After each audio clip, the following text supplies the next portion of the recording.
Bismillahirrahmanirrahim. Assalamu alaikum. Welcome to Frisbee Tech Learning.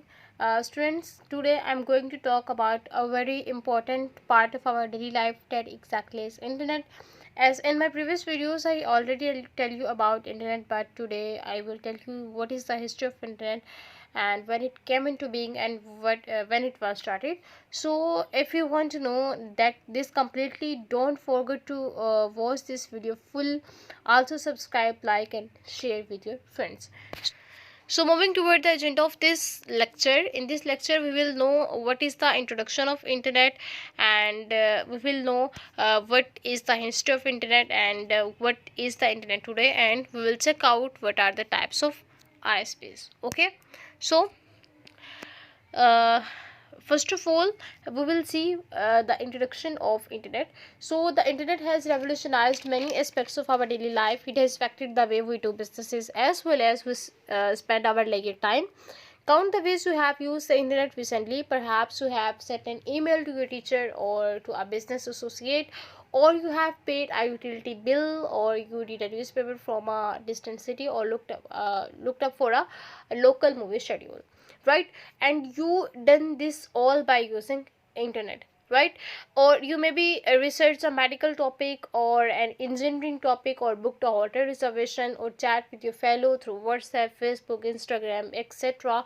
Or you shop for a car. So you done all these activities exactly by the internet. So we can say that the internet is a communication system that has brought a lot of information on just our clicks, and the internet has organized this information for our use.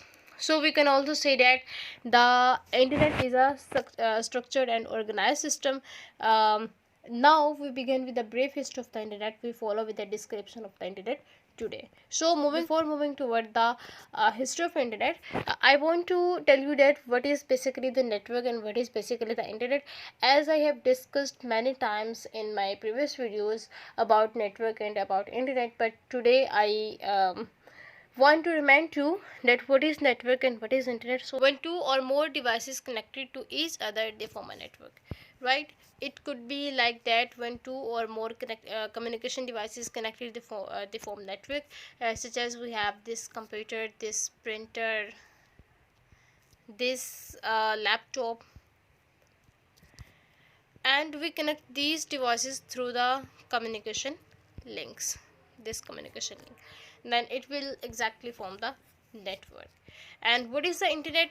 When two or more than two networks connected, they form internet. Simple. When two or more than two devices connected, they form network, and when two or more than two networks connected, they form internet. Now we will see the history of internet. As I have discussed that the internet is two or more networks that communicate with each other. So today the private individuals as well as various organizations such as government agencies, schools, research facilities, corporations and libraries in more than 100 countries use the internet.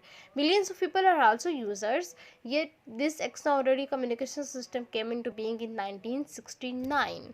So in mid of 1960s, many from computers and research organizations were stand as alone devices. So computers from different manufacturers were unable to communicate with one another. So the Advanced Research Projects Agency, which is also known as ARPA in the Department of Defense (DoD), was interested in finding a way to connect computers so that the researchers they funded could share their findings, thereby reducing the cost and eliminating duplication of effort. So, in 1967, an Association for Computing Machinery (ACM) meeting. In this meeting, ARPA presented its ideas for ARPANET. And what the ARPANET is actually? ARPANET is basically a small network of connected computers. So the idea was that each host computer, and this each host computer will not necessarily from the same manufacturer. It can be from different manufacturers. So each host computer would be attached to a specialized computer, which is called an interface messenger processor, and IMP. interface messenger processor is also known as IMP. So these IMPs in turn would be connected to one another. Each IMP has to be able to communicate with other IMPs as well as with its own attached host. So in 1969 ARPANET was a reality, and four nodes at University of California at Los Angeles, the University of California at Santa Barbara, Stanford Research Institute and University of Utah was connected via IMPs to form a network, and the software which was used called the Network Control Protocol (NCP), and this software provided communication between the hosts. So in 1972 Windkerf and Bob Cahan, both of whom were part of core ARPANET group, collaborate on what they call the Interneting Project.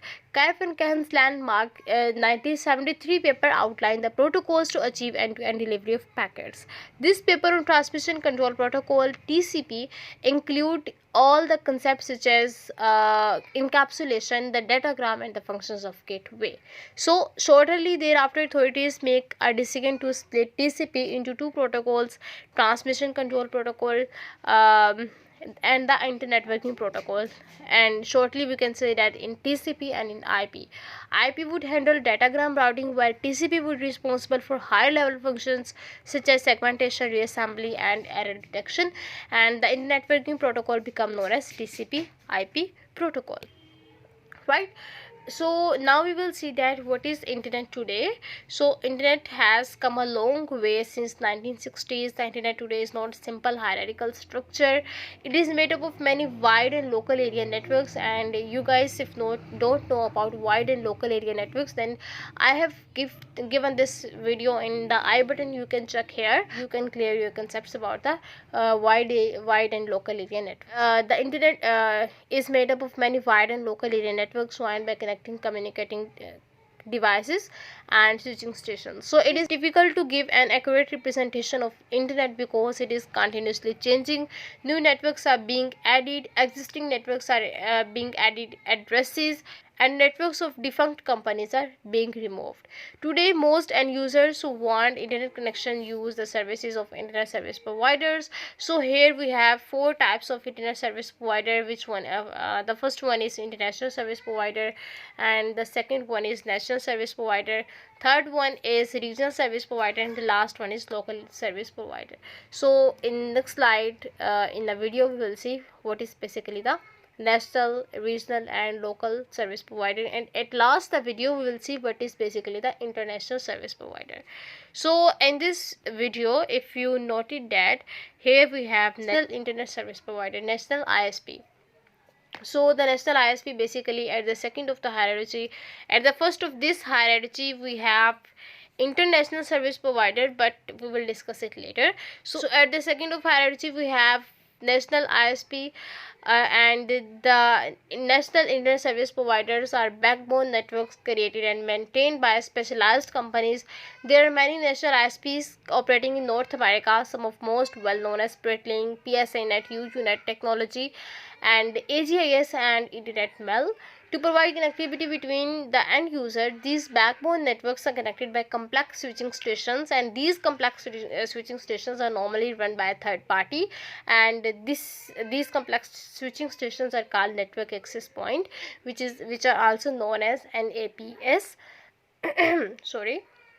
Some national ISP networks are also connected to another by private switching stations, which are known as pairing points, and these national ISPs normally operated at 600 megabits per second, right? And now we have regional ISPs.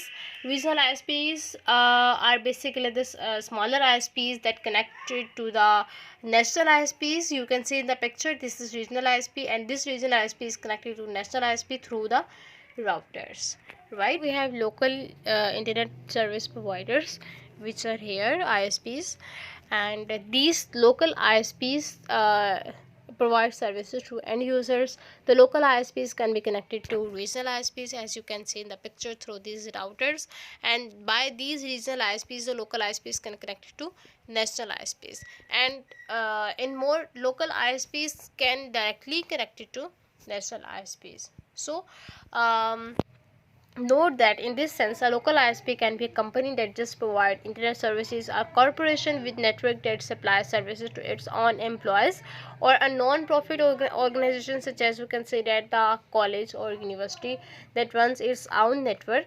Each of these local ISPs can be connected to regional or national service providers. So at the last, I want to discuss the international ISPs. And what is international ISPs? This is very simple, that when many national ISPs are connected, then they form international ISPs, right? So basically the international ISPs are at the top of hierarchy, and these international ISPs are the ISPs that connect the nations together. So when national ISPs are connected together, then the international ISPs are formed. So I hope so you all will pick up the point. And if you really think that if you learned anything from this video, then you should like the video, subscribe the channel, share the video with your friends. Thank you so much. Allah Hafiz. Take care.